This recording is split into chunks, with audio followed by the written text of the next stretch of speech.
नमस्कार, मैं रिया और आप देख रहे हैं डॉक्टर साहिब। आज हम बात करने वाले हैं बच्चों में इस्तेमाल किया जाता है ज़्यादातर डायपर, तो इसका क्या नफ़ा नुकसान होता है और इस विषय में हमारे साथ जानकारी देने के लिए मौजूद है डॉक्टर ए.के. जायसवाल, जो कि बिहार के सबसे जानी मानी नवजात शिशु रोग विशेषज्ञों में से एक है। तो डॉक्टर साहब, बहुत बहुत स्वागत है आपको हमारे चैनल में।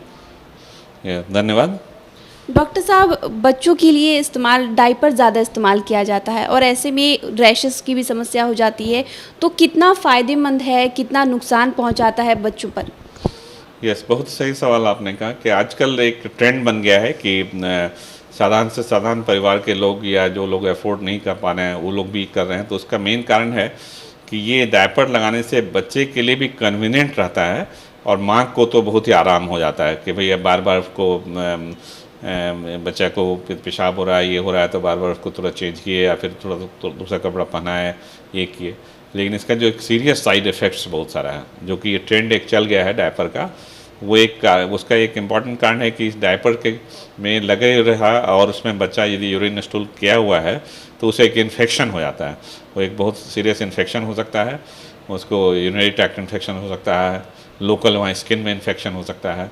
और दूसरा है कि जो आजकल जो मार्केट में जो अवेलेबल हैं वो मोस्टली थोड़ा सिंथेटिक फाइबर्स और कुछ डाई उसमें यूज किया हुआ रहता है। जो भी मैन्युफैक्चरर हैं जो बना रहे हैं इस तरह के डायपर्स, जो मार्केटिंग हो रहा है, तो वो कहीं ना कहीं वो डाई जो उसमें दिया हुआ है उसमें क्लोथ्स में, और साथ में आपको वो सिंथेटिक का भी फाइबर्स रहता है, उससे एक कंटैक्ट डर्मेटाइटिस, एक एलर्जी जैसा प्रोड्यूस हो जाता है और उसके कारण भी रैसेज होते हैं काफ़ी सारे। और इन्फेक्शन खाली जो है कोई बैक्टीरियल इन्फेक्शन ही नहीं होता, बहुत बार वो गीला रह जाने के कारण वो मॉइस्ट एरिया रह जाता है वहाँ पे, और यदि मदर सो गई और रात भर बच्चा वो यूरिन में ही डायपर, चूँकि बाहर तो गीला हुआ नहीं, पता नहीं चलेगा उसको, तो फिर मदर भी आराम से सो रही हैं और बच्चा भी बेचारा थोड़ा बहुत डिस्कम्फर्ट में रहा, फिर अपना सो गया।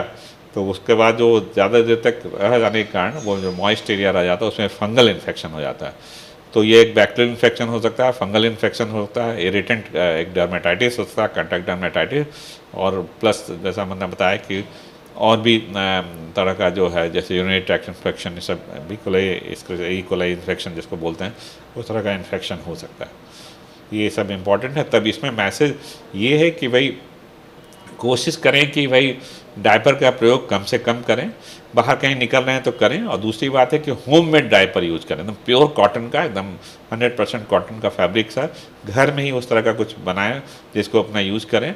और तीसरी बात है कि यदि लंबे समय तक एक डायपर को यूज करके बच्चे को एकदम मतलब केयरलेस होकर बच्चे को नहीं, मतलब इस तरह से करें, ख्याल रखें। तुरंत यदि लगे कि भाई इतना समय हो गया है या बच्चा कुछ अपना इंडिकेशन दे रहा है ऐसा कि, तो तुरंत डायपर उसको चेंज करें और बच्चे को मॉप करके उसको ड्राई रखें उस एरिया को। ये इंपॉर्टेंट बात है कि भाई घर बना हुआ है कॉटन का हो और फ्रीक्वेंटली चेंज करें। और कोशिश करें यदि घर में बच्चा रह रहा है तो स्वाभाविक है कि बहुत ज़्यादा डायपर यूज़ करने की ज़रूरत नहीं। यदि बच्चा आराम से लेटा हुआ है और बिछावन पे उस तरह का अपना लिए हुए हैं कि भाई बार बार बिछावन गीला नहीं हो, बहुत तरह का मटेरियल आता है जिसमें आपका बिछावन की स्वेलिंग नहीं होगी, वो रखें राधा दिन के, उसको आप हमेशा 24 घंटा आप डायपर में लपेटे हुए हैं। और ये डायपर के कारण फिर रैसेज होंगे और तरह तरह कॉम्प्लिकेशन होंगे, बच्चा डिस्कम्फर्ट में रहेगा, रोएगा अनेस्टली, और फिर उसमें फिर मेडिकेशन देना, क्रीम लगानी होती है तरह तरह की, वो सब बताना मतलब ज़रूरी हो जाता है। तो शुक्रिया डॉक्टर साहब, जो आपने जानकारी दी है कि अगर बच्चों के लिए डायपर का इस्तेमाल हो रहा है तो किन बातों का ध्यान रखना बेहद ज़रूरी है, तो उसके लिए बहुत बहुत शुक्रिया। Thank you.